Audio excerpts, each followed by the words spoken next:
Hi friends, అందరికీ నమస్కారం. మీ ఎవరికైనా పనసకాయ పొట్టు కావాలా? పలాస, కాశీబుగ్గకి దగ్గరలో ఉన్న వాళ్ళైతే కామెంట్ చేయండి.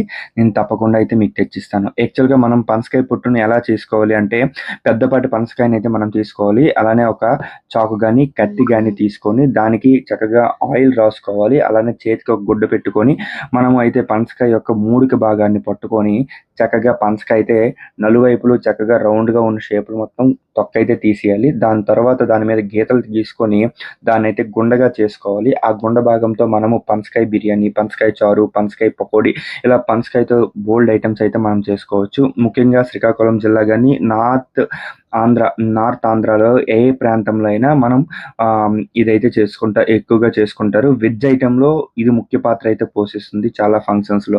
నేను కొట్టిన తర్వాత చూసారా మా వీధిలో వాళ్ళు ఎంతమంది తీసుకొనెళ్లారు. కాబట్టి మీకు ఎవరికైనా కావాలంటే కామెంట్‌లో పెట్టండి. మొదట ముగ్గురు కామెంటర్స్‌కి మాత్రం నేను తెచ్చే